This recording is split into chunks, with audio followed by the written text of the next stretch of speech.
Fala galera, beleza? Hoje a gente começa com mais uma aula do Vestibulândia. Veremos hoje Estatística Resumo. Antes, porém, pessoal, queria deixar um recado para vocês. Inscrevam-se no nosso canal no YouTube, porque só assim você vai ficar a par de todas as nossas novidades. Beleza, pessoal? Papel e caneta na mão. Aula rápida, tá, pessoal? A gente vai falar um pouquinho sobre a média aritmética. A média aritmética, ou simplesmente chamada de média, vai ser o quê? Vai ser uma medida de tendência central que vai servir para indicar em torno de qual valor um certo conjunto de valores vai se concentrar. E qual que é a fórmula da média aritmética, ou simplesmente média? A média vai ser a soma de todos os valores dividido pelo número de valores.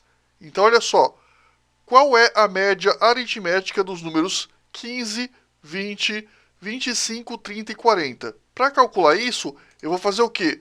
Eu vou somar todos esses valores, 15 mais 20 mais 25 mais 30 mais 40, e eu pergunto para vocês quantos valores nós temos aqui. Nós temos 5. Logo, nós vamos dividir esta soma pela quantidade de valores somados, ou seja, o número 5. Então vamos lá. Esses números somados dão 130. Dividido por 5 vai dar 26. Isso significa que a média desses valores é 26.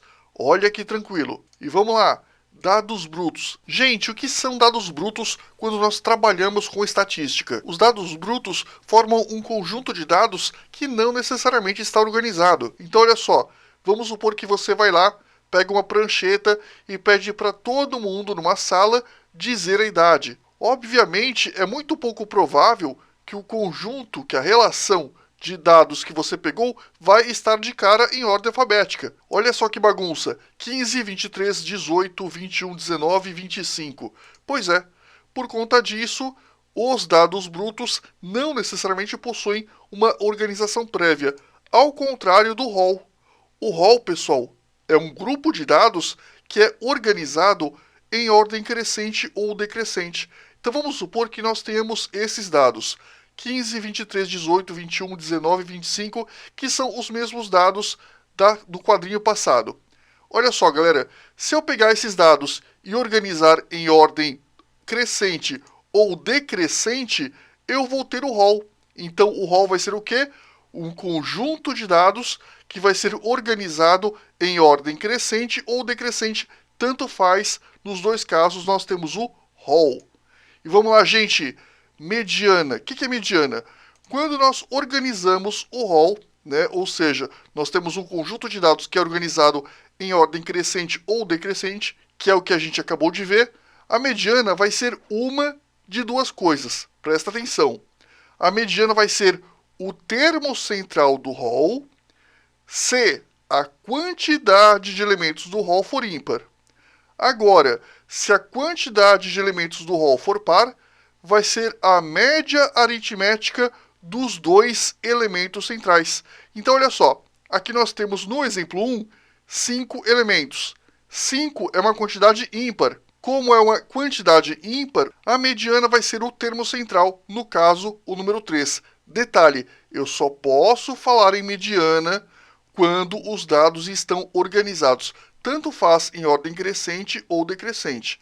Se eles estiverem bagunçados, não dá para falar em mediana. Cuidado com isso. Então, olha só, nós temos aqui os dados organizados em ordem crescente, nós temos um rol, né? Então, a mediana vai ser 3, porque 3, com 5 elementos, que é uma quantidade ímpar, nós pegamos o termo central do rol.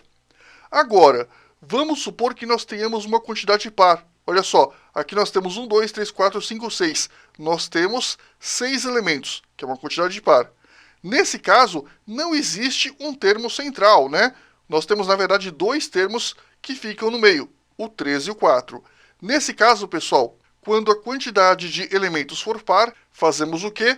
3 mais 4, dividimos por 2, vai dar, nesse caso, 13,5. Logo, 13,5 é a mediana deste conjunto de dados. E vamos lá, gente, moda. O que é moda? Moda é o valor com a maior frequência possível numa certa amostra. Inclusive, pessoal, pode ocorrer da moda não existir e pode ocorrer também dela não ser única. Olha só, nós temos aqui os dados 1, 2, 3, 4, 5. Existe algum dado que aparece mais que os outros? Não. Portanto, nós temos aqui uma sequência amodal, ou seja, ela não possui moda. No exemplo 2, nós temos aqui 3, 3, o 3 aparece duas vezes, é o cara que aparece mais, portanto a moda vale 3. E no exemplo 3, pessoal, olha o que nós temos, 2, 2 aparece duas vezes, 3, 3 também aparece duas vezes, nesse caso a moda vale 2 e 3. Dizemos então que esta sequência é bimodal. E vamos lá, gente, pequena noção de desvio padrão para vocês. Galera, até agora, o Enem não cobrou o desvio padrão utilizando fórmula. Ele cobrou de vocês o conceito mais elementar de desvio padrão.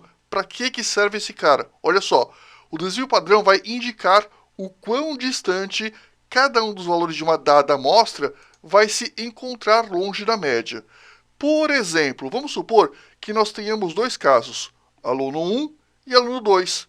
No caso do aluno 1, nós temos as seguintes notas ao longo do ano, 5, 6, 5 e 5. Nesse caso, eu quero que você perceba que esses números estão muito próximos entre si, o que significa que eles vão ter entre eles um pequeno desvio padrão. Agora, nesse caso do aluno 2, perceba 9, 1, 8, 2. Aqui, pessoal, a discrepância é maior. Consequentemente, como os números são afastados entre si, o desvio padrão vai ser maior. E, gente, só lembrando que isso é um resumo. Se você quiser uma aula realmente aprofundada, observe a nossa aula 84 e 85 no canal. Essas duas aulas falam muito sobre médias e também sobre o conceito de mediana, moda, desvio padrão, entre outros conceitos. Então, se você quiser se aprofundar, dá uma olhada nesses dois caras. Ufa! Beleza, pessoal?